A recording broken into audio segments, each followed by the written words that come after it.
The COVID-19 pandemic has forced many Kenyans to stay at home and also work from home. This has made many start ordering things online if they have not been, and the numbers seem to have gone up. To just give us an overview of what is happening in the e-commerce industry amid the pandemic is Sam Shopat, the Chief Executive Officer at Jumia Kenya. Welcome. Thank you, Bessie. What are the numbers looking like right now? The numbers are good. I think what we're seeing is the acceleration of people moving online through this. People want to stay home, they want to stay safe, but they still need to get the products that they need, the essential products that they need. And so they're using online platforms like Jumia to get access to those products, to order directly from the big manufacturers, to order from supermarkets, to order fresh produce, and to get those delivered to them at home. Okay. Before we look at the commodities that are moving, would you say that the numbers of people even on your platform has risen in the recent past? Yeah, I think it's a little bit disrupted right now because right now you don't have total lockdown, right? In many countries, in many parts of the world, we have total lockdown. And that's when, e-commerce is kind of the default option. So right now in Kenya, we kind of have a halfway house, right? People are working from home, people don't want to travel, but they can still move around. So we see good numbers, but not complete explosive numbers for online shopping right now. And what is moving currently? Remember when people were told to stay at home, there was quite some panic buying in most retail stores. Yeah. Did this reflect also on the e-commerce platforms? Yeah, absolutely. So I think what we've seen move a lot has been all of the basics. So sort of your ungas, your sugars, your water. People are staying at home and ordering those to come to them. We've also seen on our platform Jumia Food big order growth from supermarkets like Carrefour. So people are staying at home and doing their shopping at the big supermarkets on Jumia as well. So we've seen big demand for that, and we saw on particular days where the big announcements came through, we saw big order volumes on those days.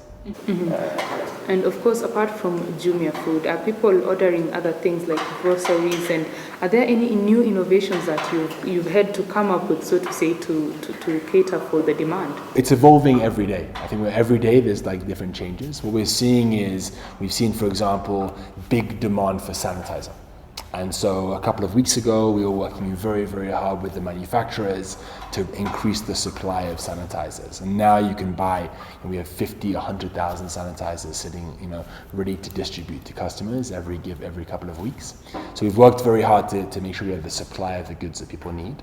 Other innovations have come around, creating standardized boxes for people. People want to have one delivery and one click ordering.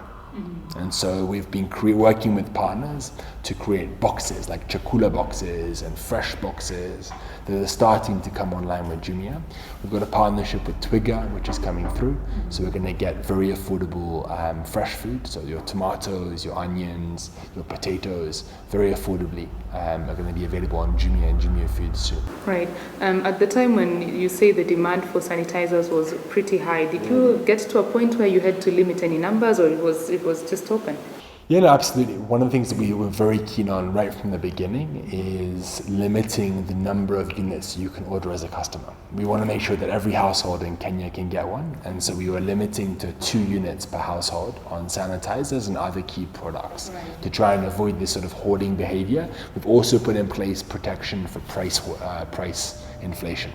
So we've been actively reviewing the prices of products on the platform and delisting vendors who a minority of vendors will try and take advantage of the situation. Okay. Right, and you mentioned around 100,000 sanitizers in stock right now. That is for sanitizers. What is there the capacity? Do you have the capacity to meet the demand for all these other products, specifically logistics?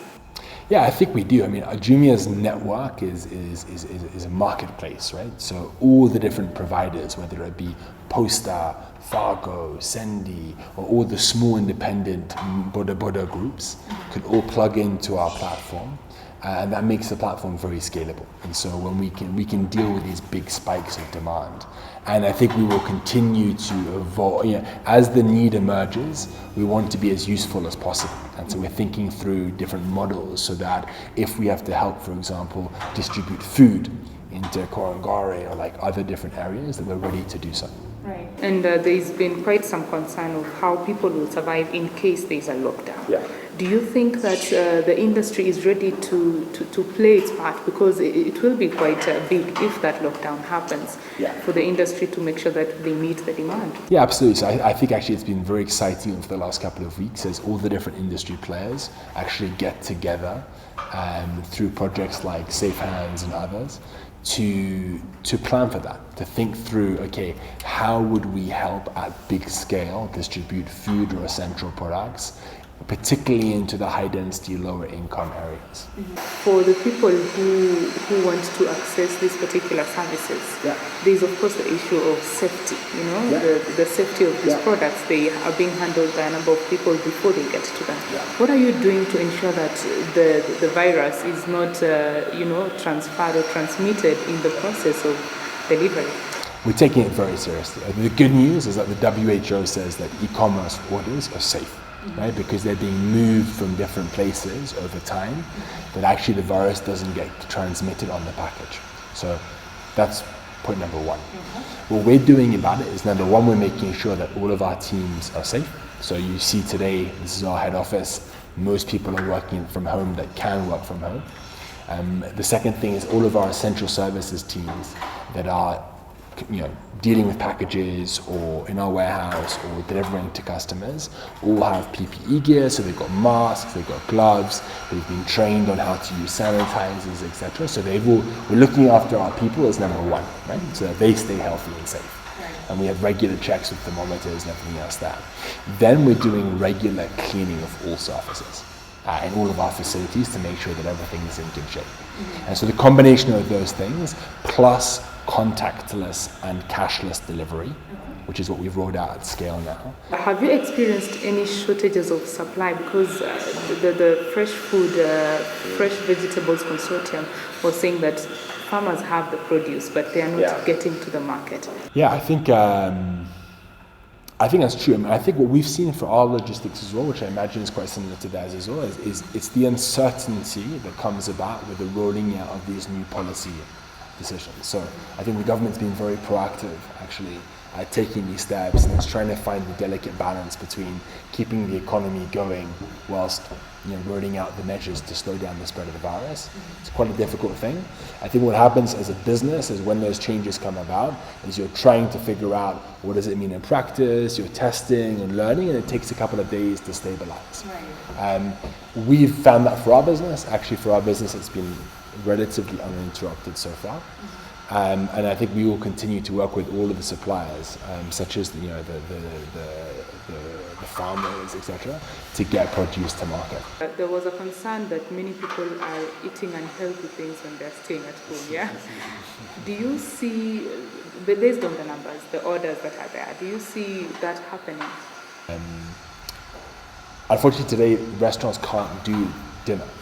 Right? So all restaurants are closed for dinner today, which is a big part of their income. It's about 50-60% of their revenue as the restaurant industry, if they can't do the night shift. They could do it and do home delivery, I think, and do it very safely, but today they're not allowed to.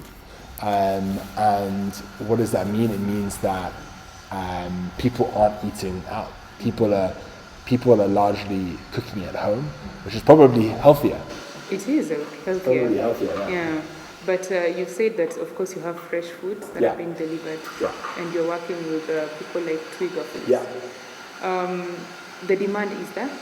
Yeah, well, we're just starting. This is quite new for us, so we're just starting to roll out this fresh stuff. I think the demand's going to be very big because I think you take out a lot of middlemen. Twiga work with smallholder farmers directly. And so I have access to very affordable and very affordable goods and very efficient supply chains, which means little wastage. And so we can get these bundles, these baskets to families very affordably. From the COVID-19 pandemic, of course, some industries have just gotten a shot in the arm, like the e-commerce industry. What does this mean for the industry moving forward? I think it's potentially very exciting. Potentially because we hope that the government's going to maintain the current policy, which is that e-commerce is an essential service and it helps get essential goods to people so that they can stay home and stay safe. Right now, that's all well and good. So no issues there. If that policy was to change, that would kill the industry overnight. But right now, it's quite exciting. It's quite exciting because it means that people that have never purchased online are starting to consider it, starting to explore, starting to test. And if we as an industry can do a good job at delivering on their expectations, and fighting every day to continue to find the supply, which gets harder and harder through these days, then I think we can see the kind of jumps that we've seen in other parts of the world over this period, which will be amazing for the digital economy of Kenya long term and the president's digital blueprint agenda. The e-commerce industry largely depends on online orders, of course. What is the industry doing to ensure that people's data is safe? Because there are some people who don't shop online because they don't feel their ATM information is going to be safe. I mean, the ATM information is just one payment. So your card details is one payment option you have, right? And you can use your M-Pesa, you can pay on delivery. So it's really the same as any transaction offline as well, right? When you go to a supermarket and you pay with your M-Pesa or with a card, it's the same thing. It's exactly the same thing. And so we have very secure processes that live up to all of the international standards to keep people's data safe. And then as a customer, for many customers, you have the option of paying on delivery with M-Pesa if you choose to. That is an advantage that we have here. Yeah, absolutely. M-Pesa is a huge thing. And so people don't need to use cards if they don't want to. But if they want to, they have the card facilities there for them as well. Internationally, there is the issue of cargo space. Many people have been complaining that as much as cargo is still allowed to just traverse countries, there is not enough cargo space. Yeah. Could this be affecting the e-commerce industry as well internationally? Of course, locally it's booming, but what happens internationally? Yeah, I mean, it could do. I mean, again, a lot of products that are sold full stop, whether it be in the offline markets, whether it's in supermarkets or in online, a lot of those come into the country, right? And so for those goods, potentially there's some disruption there. I think for a while when China was sort of closing down, that did interrupt the flow of goods. China has picked back up and is largely open for business now. And so that helps with the imports of goods. It's quite a good opportunity for the Kenyan manufacturers to step up and fill the gap, which is really exciting from the perspective of job creation locally, as we have done, for example, in the production of masks. And we remain very committed to supporting those businesses over this period as well. But it is a risk. It is a risk, and but I think the advantage of the online industry and the e-commerce industry is we have thousands of suppliers. I mean, Jumia has 15,000 people selling or businesses selling in Kenya alone. And so if one vendor is out of stock, someone else is going to have stock. And that's really important because it means a continuity of supply for the benefit of customers. Right. Many businesses have been forced to close shop, especially people who depend on physical, just the market coming back to them. What is the position of the online industry now for those businesses? Because you still need to ensure that you're selling. Yeah, I think it's a really good opportunity for entrepreneurs and for businesses as well. And we're actually seeing this a lot as well. We're seeing people who used to be selling in physical shops or used to be selling through supermarkets are seeing that their normal business is not doing so well. And so are rapidly moving to selling online. And they're setting up on e-commerce companies like Jumia, and they're starting to sell to customers all over the country. So that's quite exciting for the industry long term as well, because through this process, those people that have been in malls that are now empty are rapidly starting to sell online. And so we're seeing that actually big time. So we're seeing big shopping malls coming to us and saying, hey, come and help our tenants sell online and reach customers to help them with their sales. We're seeing big businesses and lots of small businesses that previously were not selling online coming to us to say, hey, help us get online. Right. And that's not only in Nairobi, it's also like across the rest of the country as well. Like smaller supermarkets that want help, for example, to set up home delivery services. So all of those types of businesses should reach out actively to Jumia to come and get selling with us. Right. For the entrepreneurs maybe who have not been online before, what would your advice be for them as they now take up that challenge? I'd say number one, get set up. So it takes a matter of minutes to set up on Jumia and start selling on Jumia. That's number one. And the number two is think about the products people need. And you're quite right, some suppliers are going to be going out of stock for periods of time on key products. How can you plug that gap? How can you find the products people need and bring them online to sell to customers countrywide? What does the future of the e-commerce industry look like? Of course, during this time of the COVID-19 pandemic and even beyond that. I think it really depends how it plays out. So I think if e-commerce is allowed to continue to operate as an essential service, I think the future is bright. I think it's very exciting. I think people will start to learn to go online through necessity, and therefore we'll see a big jump in the penetration of e-commerce, which is going to stay. And that's going to create big opportunities for all of the entrepreneurs and manufacturers that are selling online. And it's going to be good for customers because they're going to save time and money. So I think that's very exciting.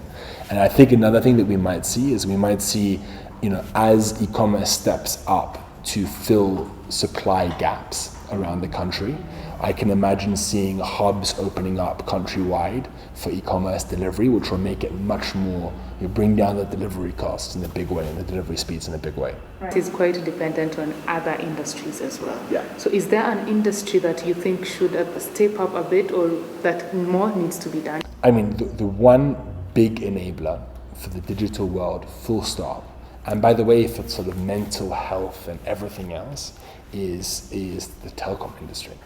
And the price of data remains a big barrier for many people. The number of people that are sort of actively online internet users, is much smaller than the number of people that have access to it. And so working on the price of data will be a huge enabler for the e-commerce industry and the digital economy more generally. Thank you very much, Sam. Thank you. Well, that is Sam Shpat, that is the CEO of Jumia Kenya, just giving us an insight on how the industry is performing right now and the hopes for the future beyond the COVID-19 pandemic. My name is Betty Kiptum. Thank you for joining us on Business Insight. Have yourself a lovely night. Bye-bye.